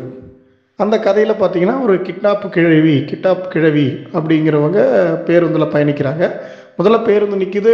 எல்லோரும் எந்த பேருந்து நின்னாலும் இறங்குறவங்கிறதுக்கு முன்னாடியே ஏற துடிப்பாங்க, சீட்டு பிடிக்க துடிப்பாங்க இல்லையா? ஆக ஒரு பேருந்து நிற்கிறது. கூட்டமாக இறங்க முயற்சிக்கிறார்கள். இறங்க வழிவிடாமல் ஏறுகிறார்கள். எல்லோருடைய கண்களும் அர்ஜுனனின் மர உச்சியில் இருக்கும் பறவையின் மேல் எப்படி கண் இருக்குமோ அதை போல பஸ் சீட்டில் தான் அவருடைய கண்கள் இருக்கின்றன. ஒரு கிழவியும் ஏறுகிறாள். கிட்டாப்பு கிழவி எழுகிறாள். அவரால் முடியல, நடுவில் மாட்டிக்கிட்டா. கீழே இறங்கலான்னு பார்க்குறா, அதுவும் முடியல. மேலேயும் போக முடியல, கீழேயும் போக முடியல. எப்படி கந்து வட்டிக்காரங்கிட்ட மாட்டிய கூலிக்காரன் எப்படி துடிப்பானோ அதை போல துடித்து கொண்டிருக்கிறாள். நெரு நெரு என்று நெரிக்கிறார்கள், எலும்பு எல்லாம் நொறுங்குகிறது. அப்போது ஒரு வெள்ளை வேட்டி கருணையோடு அந்த கிழவியை தூக்கி விடுகிறார். ஓடி போய் சீட்டில் உட்காடுறாங்க. அந்த 3 பேர் சீட்டு அது 2 பேர் இளைஞர்கள் உட்காந்துருக்காங்க, இவங்க பக்கத்தில் உட்காந்துருக்காங்க. அந்த வயதான மூதாட்டி. பேருந்து விசில் அடிக்கப்படுகிறது, பேருந்து கிளம்புகிறது. அப்போது அவருடைய பழைய நினைவுகளை நினைத்து பார்க்கிறாள். நம்முடைய வாழ்க்கை எப்படி இப்படி ஏன் பேருந்தில் போக வேண்டிய சூழல் வருதுன்னா, அவங்கள பேத்தி கல்யாணத்துக்கு விட்டுட்டு எல்லாரும் கிளம்பிடுறாங்க, இவளை மட்டும் விட்டுட்டு போகிறாங்க. அப்போது அந்த கல்யாணத்தை பார்க்க வேண்டும் என்ற ஆசையோடு அந்த கிழவி பேருந்தில் பயணித்து கொண்டிருக்கிறாள். பையன் போன உடனே, கல்யாணத்துக்கு போன உடனே கேட்பானே, நீ எப்படி வந்த, நீ ஏன் வந்த அப்படின்னு கேட்பானே, என்ன சொல்கிறது அப்படின்னு யோசிக்கிறாள். என்னென்னா சொல்லட்டும், நம்ம அந்த உயிரற்ற மண்ணையும் உயிரோடு இருக்கிற சுற்றத்தாரையும் பார்க்க வேண்டும் என்ற பார்த்து விட்டால் உயிர் போக வேண்டும் என்று எண்ணித்தான் அவர் வருகிறார். உனக்கு ஏன்னா விழுந்து கை கால் உடைஞ்சா யார் பண்டுதம் பார்க்கறது அப்படின்னு பையன் கேட்பானே, நீ ஒன்றும் பண்டுதம் பார்க்க தேவையில்லை, நானே பார்த்துக்கிறேன், நான் பண்டுதம் பார்க்காத தேவையில்லை, அதெல்லாம் நான் எப்படி ஆனாலும் பரவாயில்ல அப்படின்னு சொல்லலாம், நீ ஒன்றும் பண்டுதம் பார்க்க தேவையில்லை அப்படின்னு சொல்லலாம் அப்படின்னு நினைக்கிறான். பண்டுதம்னா இங்கே மருத்துவம் அப்படின்னு உணர்ந்து கொள்ளலாம். அது உடம்பு சரியில்லை, யார் உன்னை பார்க்குறது அப்படின்னு கேட்குறதுக்கு இவன் பதில் சொல்கிறான். இது மாதிரி அப்படி போகிறா, அந்த மாதிரி நினச்சிக்கிட்டே இருக்கா. ஒரு முறை வந்து பக்கத்து வீட்டுக்காரிக்கு ஒரு 10 ரூபா கொடுத்து வட்டிக்கு விட்டுருக்கா கிழவி. அந்த வட்டி அவளால் கட்ட முடியல, பயிரெலாம் விலையில, அதனால் அவளால் என்ன செய்ய முடியல, கட்ட முடியாததுனால அவள் வாங்கலை. இந்த விஷயம் பையனுக்கு தெரிஞ்சு போயிடுது. இந்த வயசில் உனக்கு நீயே கஞ்சிக்கு இல்லாமல் கஷ்டப்படுற, நீ வந்து வட்டிக்கு விட்டு சம்பாதிக்கிறியா, இந்த தோரணை உனக்கு எதுக்கு அப்படின்னு கேட்டு அடிக்கிறான் முதல் முறையாக. அதுக்கப்புறம் அடிக்கிறதுங்கிறது சர்வசாதாரணமாக போயிடுச்சு. பையனுக்கு தாயை அடிக்கிறது தவறுன்னு கூட அவனுக்கு தெரியல, அப்படியே அடிக்கிறான். அதனால் இப்போ போனாலும் அடிப்பானே அப்படின்னு எண்ணிக்கொண்டே இருக்கும்போது பேருந்து விசில் அடித்து நிற்கிறது. 10 பேர் இறங்குறாங்க, 20 பேர் ஏறுறாங்க. இப்படி கதை போய்கிட்டே இருக்கு. ஒரு இளமையான செவந்த நிறத்தில் அவள் பேத்தியை போல ஒரு பெண் வந்து அந்த கிழவிக்கு பக்கத்தில் நிற்கிறா. அந்த பெண்ணை நெரித்து கொண்டு ஒரு ஆடவன் ஆபாசமாக நின்று கொண்டிருக்கிறான். உடனே அந்த பெண்ணுக்கு மயக்கம் வந்து விடுகிறது. அந்த கிழவி மேலே சாய்கிறாள். சாய்ந்தவுடன் அந்த கிழவி என்ன செய்கிறாள் என்றால், எழுந்து உட்கார்ந்து கொள்ள, நீங்கள் உட்காந்துக்க, நான் உடனே நின்றுக்கிறேன் அப்படின்னு சொல்கிறாங்க. இல்லை பக்கத்தில் 2 இளைஞர்கள் உட்காந்துருக்கிறத பார்த்துட்டு, எங்கள் ஆம்பளை பார்த்தா திட்டும் அப்படின்னு சொல்கிறாங்க அந்த பெண். அவள் கர்ப்பமாக இருக்கிறாள். அப்போது பழைய பாதையை உலகம் இன்னும் மாற்றிக்கொண்டாமையே இருக்கிறது அப்படின்னு எழுதுகிறார் தேனிசியுடையார். அதாவது சூழல் வந்தால் கூட வயது இளைய பிள்ளைகளோடு ஆண்களோடு பக்கத்தில் பெண்கள் அமரக்கூடாது என்பது கிராமத்தில் பார்த்தா ஒரு மாதிரி சொல்லுவாங்கள்ல, அது மாதிரி உட்காரக்கூடாதுன்னு முடிவு பண்ணி நின்றுட்டு இருக்கிறான். அவர் ரொம்ப முடியல, ரொம்ப கிறுகிறுன்னு வருது, மயக்கம் வருது, ஒன்றுமே பண்ண முடியல. அப்புறம் கிழவி இழுத்து உட்கார வைக்கிறா. வேடிக்கை பார்த்து கொண்டிருந்த இளைஞர்கள் திடீரென்று இங்கே அந்த பெண்ணினுடைய தவிப்பை பார்க்கிறார்கள். உடனே அவர்கள் எழுந்து இடம் விடுகிறார்கள். அந்த பெண் படுத்துக்கொள்கிறார். இப்படியாக இந்த கதை வருகிறது, பயணம் என்ற கதை. இந்த பயணத்தில் என்ன நடக்குது அப்படிங்கிறது, கிழவி எப்படி இந்த எல்லாரும் அனைவரையும் அழைத்து சென்ற மகன் தன்னை அழைத்து செல்லவில்லை என்ற ஏக்க உணர்வும் அந்த பயணத்தில் படுகிற பாட்டையும் இந்த கதையில் சொல்லப்பட்டிருக்கிறது. அது மாதிரி புனிதான்னு ஒரு கதை வருது. புனிதான்ற கதையில் கணவன் வந்து கதவை தட்டுகிறான். கதவு கிரீச் என்று திறக்கப்படுகிறது. உள்ளே வருகிறான் கணவன். எங்கே போயிட்டு வந்தான்னு கேட்குறா மனைவி. இரவு நேரம் அது, சினிமாவுக்கு போயிட்டு வந்தேன் அப்படின்னு சொல்கிறான். சினிமாவுக்குன்னா என்ன சினிமான, இங்கிலீஷ் படம்னு சொல்கிறான். சாப்பாடு பரிமாறுகிறாள். நீண்ட நாள் தொடாத பெண் மனைவி அவள். நீண்ட நாள் அவளை தொடாமலே இவன் போக்கில் இருக்கின்றான். அவளுடைய உணர்வுகளை புரிந்து கொள்ளாமல் இருக்கின்றான். உணவு பரிமாறுகிறாள், உரசி பரிமாறுகிறாள். அந்த ஏக்க உணர்வு, அந்த பாலியல் உணர்வு அவளுக்கு வருகிறது. அவன் சட்டை செய்யவில்லை. என்ன படம் பார்த்தான்னு கேட்குறா. இங்கிலீஷ் படம் பார்த்தேன் அப்படின்னு சொல்கிறான். என்ன படம், இங்கிலீஷ் படத்தில் என்ன காட்டுறாங்க அப்படின்னு கேட்குறா. அந்த பெண் வந்து பிரஸ்ட்டில் பிளேடை கட்டி நான் ஆடுறா பாரு அப்படின்னு சொல்கிறான். ஆடுறது அவ்வளோ அற்புதமாக இருக்குது அப்படின்னு சொல்கிறான். நிஜத்தை பார்க்காம நிழலகிறத பார்க்குறது சரியா? அதான் ரசனை அப்படிங்கிறார். அதெல்லாம் ரசனை கிடையாது, அந்தரங்கத்தை அரங்கத்தில் பார்ப்பது வக்கிரம் அப்படின்னு சொல்கிறார். அப்படின்னு சொல்லிட்டு சாப்பாடை பரிமாறிட்டு படுக்கையறை அலங்கரித்து வந்து படுக்க அழைக்கிறாள். இல்லை, நான் பால்கனியில் படுக்கப் போகிறேன் அப்படின்னு சொல்கிறான். எனக்கு நிலாவும் தென்றலும் தான் துணை வேண்டும் அப்படின்னு சொல்கிறான். உடனே போய் படுக்கையில் படுக்கிறா. அவளுக்கு தூக்கம் வரல, அவளுடைய உணர்வுகள் கொந்தளிக்கின்றது. என்ன செய்யலாம்? தாகத்தை ஒரு இடத்திலும் அதை தீர்க்கும் தண்ணீரை இன்னொரு இடத்திலும் இந்த இயற்கை வைத்து விட்டதே என்று ஏக்கப்படுகிறாள். இயற்கையை எண்ணி இயற்கை மீது கோவப்படுகிறாள். இயற்கை சொன்னது, நீ அந்த தண்ணீருக்கு அந்த குளத்துக்கிட்டே போய் சண்டை போடு, குளத்தை தேக்கி வைப்பதற்கு தான் குளத்திற்கு உரிமை உண்டது தவிர அதை அபகரிப்பதற்கு அல்ல அப்படின்னு அந்த இயற்கை சொல்லுது. உடனே எழுந்து வர, என்ன இன்னும் தூங்கலையா அப்படின்னு கணவன் கேட்குறான். இல்லை, நாளைக்கு நான் எங்கள் அம்மா வீட்டுக்கு போக போகிறேன். எவ்வளோ நாள் அவன் வரத்துக்குன்னு கேட்குறான். ஓரிரு ஆண்டுகளை கூட ஆகலாம் அப்படின்னு சொல்கிறேன். ஏன்? நான் ஆண் பெண் உறவை கணவன் மனைவியாக மாற்றுவதே தாம்பத்தியம்தான். அதை மறுக்கப்படும் போது நான் இங்கிருந்து சேவை செய்கிறத விட எங்கள் அம்மாவுக்கு போய் மகளாக பணி செய்யலாமே, நான் சம்பாதிக்கிறேன் அப்படின்னு சொல்கிறா.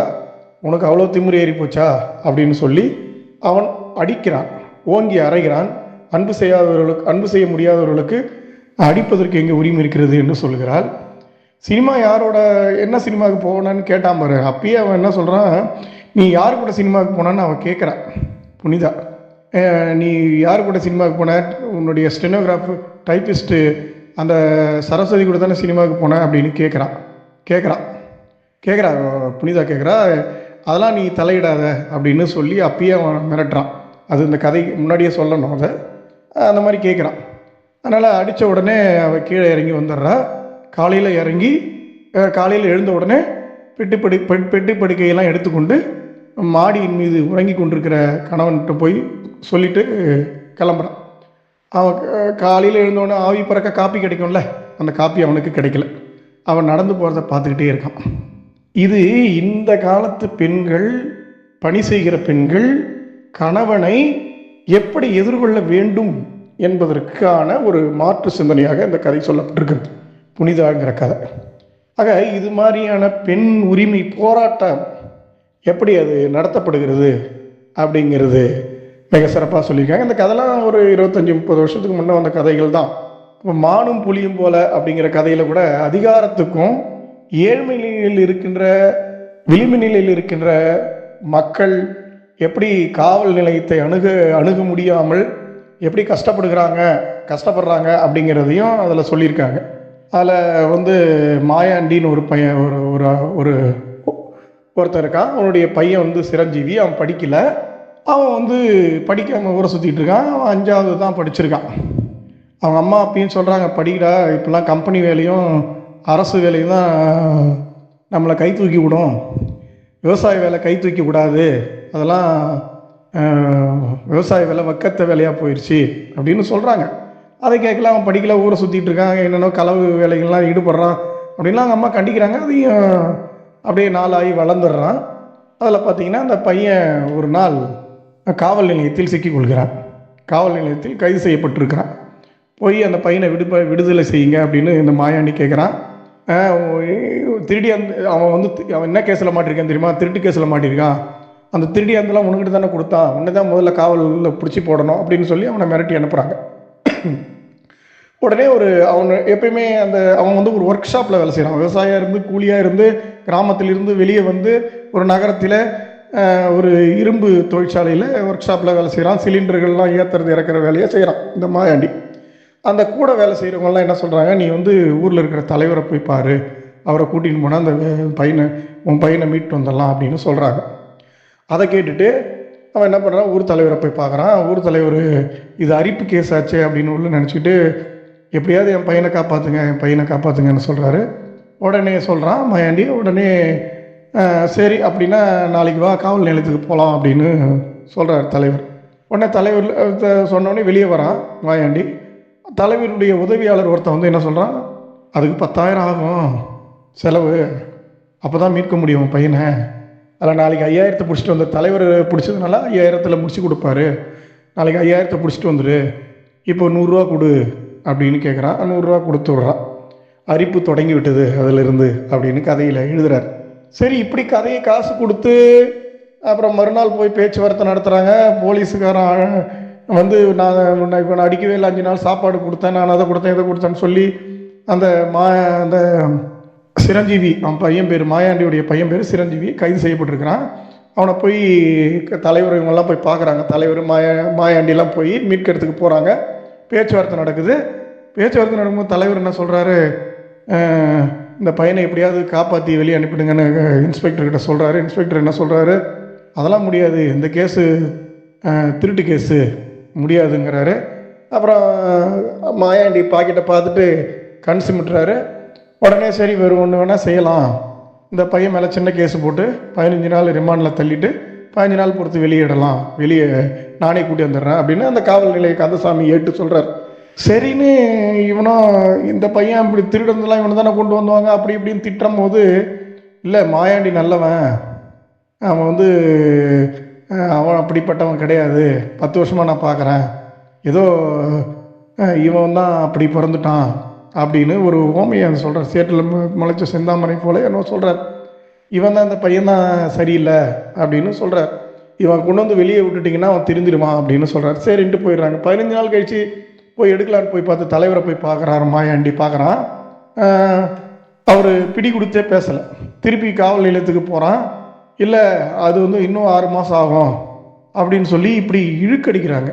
தலைவர்கிட்ட மீண்டும் வந்து சொல்கிறான், எப்படியாவது நான் காப்பாற்றிடுவேன்னு தானே சொன்னீங்க, இப்போ விட முடியாதுன்னு சொல்கிறாங்களே, திரும்ப ரிமாண்டு 6 மாதம் போட்டிருக்காங்களே எப்படின்னு கேட்டதுக்கு, இன்னும் ஒரு 5000 ரூபா நான் எடுத்துகிட்டு வா, ஜாமீனில் எடுக்கலாம் அப்படின்னு தலைவர் சொல்கிறார். உடனே அவனுக்கு வாயில் வந்து எச்சியை துப்பிட்டு புலியும் மானுமாய் ஓடினான், மானின் வேகமாகவும் புலியைப் போலவும் பாய்ந்து ஓடினான் அப்படின்னு இந்த கதையில் போட்டிருக்காரு. ஆக இந்த கதைகள் நிறைய வருது. இந்த மாதிரி நிறைய கதைகள் இருக்குது. எல்லா கதைகளுமே ஏழைகளுடைய போராட்டத்தை சொல்கிறதாக இருக்குது. புலிக்கூட்டடையில் எப்படி காளியம்மாள் எப்படி கஷ்டப்படுறா அப்படிங்கிற ஒரு கதை, முன்னறிவிப்புன்னு நினைக்கிறேன். அந்த கதை முன்னறிவிப்பு. அதில் காளியம்மா வந்து இதே மாதிரி தான் காவல் நிலையத்துக்கு ஏறி தன்னுடைய கணவனுடைய கொடுமை தாங்காமல் காவல் நிலையத்தில் முறையிடுறா. அந்த காவல் நிலையம் முதல்ல 100 ரூபா கேட்குறாங்க. அந்த 100 ரூபா காசே அவள் பார்த்தவ கிடையாது. கணவன் தினந்தோறும் அடிக்கிறான், துன்புறுத்துறான். காளியம்மாவுக்கு ஒரு பெண் இருக்குது சுகந்தின்னு, அவன் வீட்டுக்காரன் அடித்து துன்புறுத்துறான். வீட்டில் இருக்கிற காசெல்லாம் எடுத்து போய் குடிக்கிறான். அப்போ அந்த விஸ்வாசங்கிற தாத்தா என்ன சொல்கிறாரு, போய் காவல் நிலையத்தில் கம்ப்ளைண்ட் பண்ணு அப்படின்னு சொல்கிறாரு. மகளிர் காவல் நிலையத்தில் மகளிருக்காக மகளிர் பெண்களுக்காக பெண்கள் வேலை செய்கிற காவல் நிலையம் இருக்குது சொல்லுன்னு சொல்கிறாரு. அதெல்லாம் கேட்காம கணவனை போய் காட்டி கொடுக்குறதா அப்படின்னு நினைக்கிறான். ஆனால் மறுநாள் என்ன பண்ணுறான்னா, வீட்டில் இருக்கிற பொருள்களெல்லாம் எடுத்து போய் விற்று குடிக்கிறான். அப்போ தான் அந்த விசுவாசம் தாத்தா சொல்கிறாரு, இதே மாதிரி விட்டுருந்தா வேலைக்கு ஆகாது, விட்டுருந்தா வேலைக்கு ஆகாது, அவனை வந்து சிறையில் தள்ளுங்க, சொல்லி அவனை கண்டித்து வை, அவனை தண்டிச்சாதான் கொஞ்ச நாள் அவன் வந்து அவனை மிரட்டி வச்சாதான் உன் வாழ்க்கை சிறக்கும், அப்படி வாழ்க்கையில் கொஞ்சம் சரியாக இருக்கும்னு சொல்கிறார். அதை கேட்டு அதே மாதிரி காவல் நிலையத்துக்கு போகிறா. ரொம்ப கஷ்டப்படுறா. இந்த காவல் நிலையத்தில் எப்படி இவளை நடத்துகிறாங்க, இவளை எப்படி அந்த காவல் நிலையத்தில் குறுகி எப்படி அந்த காவல் நிலையத்தை அணுகிறா, இந்த காவல் நிலையத்தினுடைய கொடுமைகள் என்ன, அட்டூழியங்கள் என்ன, இதெல்லாம் கதையில் சொல்லியிருக்காங்க. வார்த்தைகள் என்ற கதையில் ஒரு விலை மாதராக்கப்பட்ட பெண்கள் எப்படியெல்லாம் அவதிப்படுறாங்க, துன்பப்படுறாங்கங்கிற அவலங்களையே சொல்லியிருக்காங்க. அதாவது சரஸ்வதிங்கிற பெண் ஒரு காட்டன் தொழிற்சாலையில் வேலை செய்கிறா. அவள் வந்து சினிமாவில் நடிக்கணும்னு ஆசைப்படுறா. அதை புரிந்து கொண்டு அவள் ரொம்ப அழகாக இருக்க, நீ சரோஜா தேவியை விட மிக சிறப்பாக வருவ அப்படி இப்படின்னு சொல்லி ஆசை வார்த்தையை கூட்டி நாகேந்திரன் என்பவன் அவளை கூட்டிட்டு போயிட்டு விலை மாதரா ஆக்கிடுறான். இவளை வந்து காப்பாற்றுறான் முனியப்பன். வாடிக்கையாளரை வந்து காசு கொடுத்து கூட்டிகிட்டு வந்து அவளை வந்து விடுவிக்கிறான். விடுவிக்கும் போது முனியப்பனை, நீயே என்னை கட்டிக்கிறியா அப்படின்னு, நீயே நானும் கல்யாணம் பண்ணிக்கலாமான்னு முனியப்பன் கேட்குறான். இந்த கதையை ரொம்ப சுருக்கமாக சொல்கிறேன். இல்லை என்னை புதுசாக தொடரம் தான் வேணும் அப்படின்னு இந்த சரஸ்வதி சொல்கிறா. நீ ஒரு புது பொண்ணை கட்டிக்கிட்டு நல்லா இரு அப்படின்னு சொல்கிறா. அந்த முனியப்பனை தேடி அதை சொல்லிவிட்டு அவன் நடந்து போயிடுறான் முனியப்பன். அப்புறம் முனியப்பனை பார்க்கலான்னு ஏன் வீட்டுக்கு வரல பார்க்கலான்னு போகிறா. முனியப்பனை கேட்குறா சரஸ்வதி ஏன் வீட்டுக்கு வரலன்னு. வரணும்னு தோணலை அப்படின்னு சொல்கிறான். இவங்க திராட்சை வெட்டி விற்கிறாங்க. விலைமதராக இருந்து தப்பித்து வந்தவர்கள் இவங்க சரஸ்வதிங்கிறவ. முனியப்பனோட துணையோடு வந்தவங்க வந்தா. அப்போது நீ ஏன் வரல அப்படின்னு கேட்குறேன். வர தோணலை அப்படின்னு சொல்கிறான். அப்போது சந்தோஷமும் துக்கமும் அவருடைய தொண்டையை அடைக்குது சரஸ்வதிக்கு. அப்போ அந்த விலைமாதர் கதையை பற்றி இதில் விவரமாக சொல்லியிருக்காங்க. இது மாதிரி பல கதைகள் இருக்குது. எல்லா கதைகளுமே, அனைத்து கதைகளுமே அதிகாரத்தை கேள்வி கேட்கக்கூடிய கதைகள். அதிகாரத்தை, பதவியை, பணத்தை எப்படி ஏழைக்கு எதிராக பயன்படுத்துகிறார்கள், ஏழைகள் எப்படி இதில் பணம் இல்லாமல், அதிகாரம் இல்லாமல், வறுமையில் கஷ்டப்படுறாங்க, இந்த ஏழைகளுடைய அவலம் என்ன, ஏழைகளுடைய துயரம் என்ன, ஏழைகளுடைய வேதனைகள் என்ன என்பதெல்லாம் இந்த கதைகளிலே மிக சிறப்பாக தேனீசருடையான் சொல்லியிருக்காரு. இந்த கதையை நீங்கள் நான் சொல்கிறத விட நீங்கள் நல்லா படித்து பாருங்கள். படிக்க நம்முடைய நமக்கு வாழ்க்கையினுடைய வேதனைகள் புரியும். நம்ம ஒரு வாழ்க்கை தான் வாழறோம். பல நூறு வாழ்க்கையை வாழணும்னா இந்த புனைவுகளை படிக்கணும். பல கதைகளையும் சிறுகதைகளையும் நாவல்களையும் படிக்கும்போது தான் பல வாழ்க்கையை வாழ்ந்த அனுபவம் கிடைக்கும். நன்றி. வணக்கம். மீண்டும் பகிர்வு வாசகர்களுக்கு. அடுத்ததாக செல்வம் ஐயா அவர்கள் இந்த சிறுகதை தொகுப்பில் உள்ள பல கதைகளை சொல்லி அதன் உட்பொருளையும் அழகுற எடுத்துரைத்திருக்கிறார்கள். பல கதைகள் கிட்டத்தட்ட தேனி சீருடையான் அவருடைய கதைகளிலிருந்து வெளிப்பட்ட அற்புதமான கருத்துக்களை நமக்கு வழங்கி இருக்கிறார்கள். முதல் கதையான இந்த துக்கம் உண்டாக்கியவன், அந்த கதையில் சொல்லி அந்த லூர்து மேரி ஜான் மோசஸ், இந்த ஜான் மோசஸ் லூர்து மேரியை திருமணம் செய்து பணத்திற்காக வாழ்க்கையை எப்படி சீரழிக்கிறார் என்பதை மேற்கோளாக காட்டியிருக்கிறார்கள்.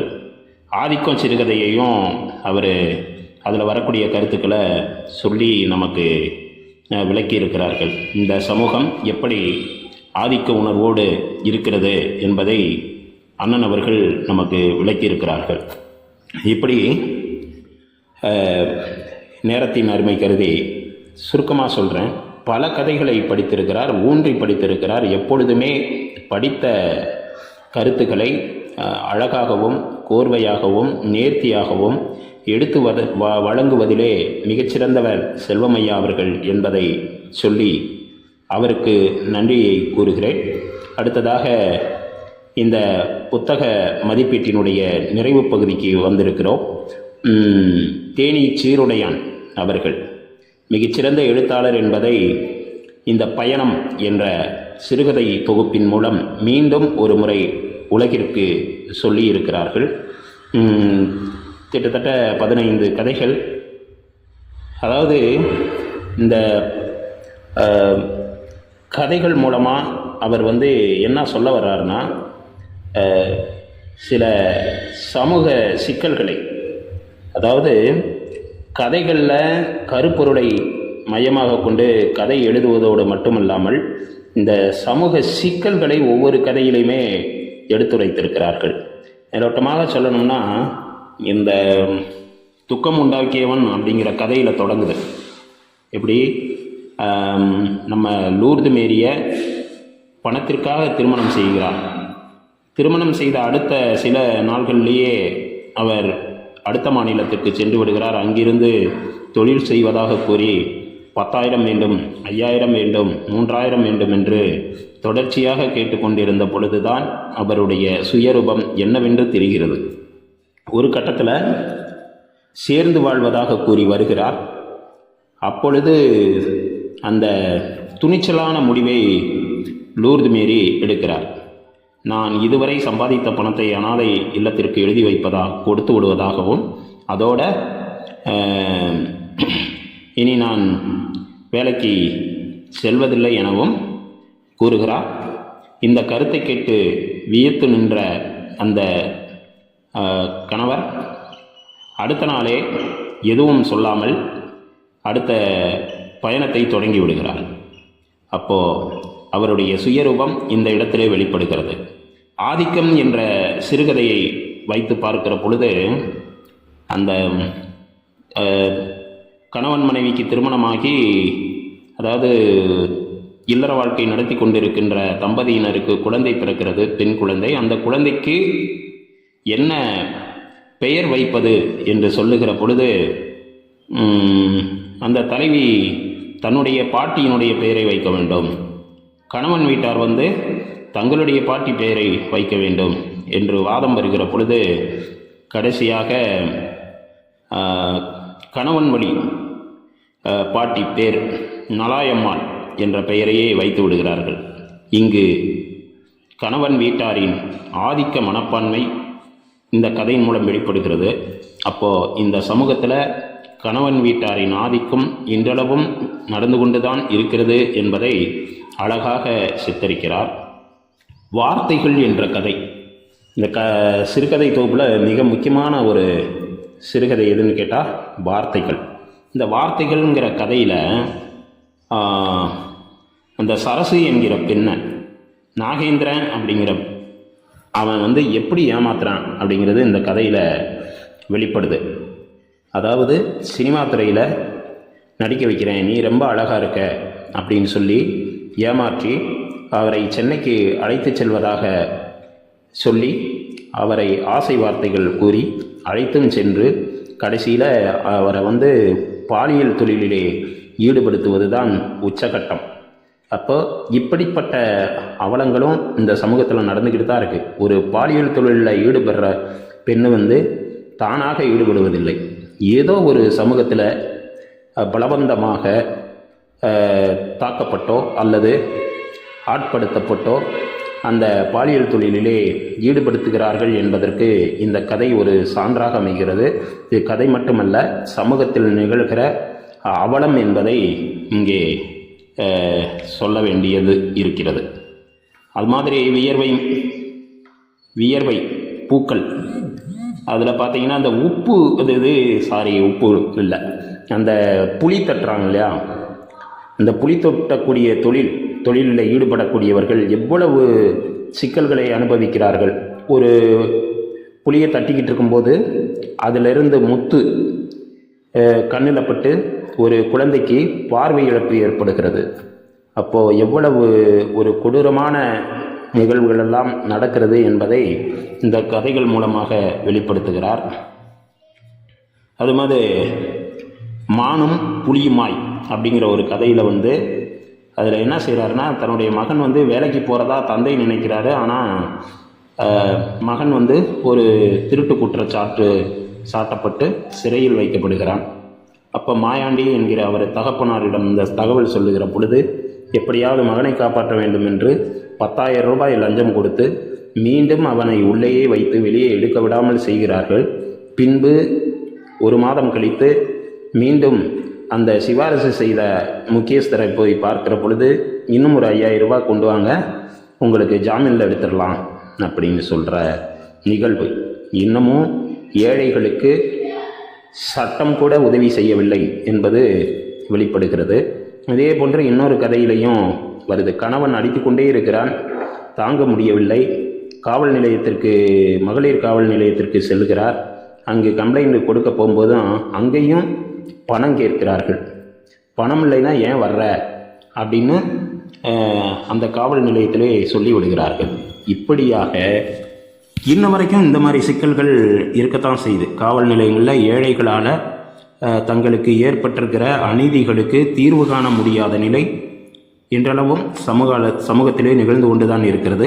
எனவே இப்படி கதைகளாக மட்டும் சொல்லாமல் பல சமூக சிக்கல்களையும் இந்த தேனி சீருடையான் அவர்கள் பயணம் என்கிற சிறுகதையின் மூலமாக நமக்கு வெளிப்படுத்தி இருக்கிறார். எனவே ஒரு அற்புதமான கதை தொகுப்பு பயணம் சீருடையான் அவர்களினுடைய 4வது தொகுப்பாக வெளிவந்த இந்த கதையை பகிர்ந்து அதை படித்து அதிலுள்ள சாராம்சங்களை பகிர்வதற்கு வாய்ப்பளித்த பகிர்வு குழு நண்பர்களுக்கு நன்றியை சொல்லி தொகுத்து வழங்கக்கூடிய வாய்ப்பை எமக்கு வழங்கியதற்காகவும் மேலும் நன்றி சொல்லி இந்த அளவில் நிறைவு செய்கிறேன். நன்றி, வணக்கம்.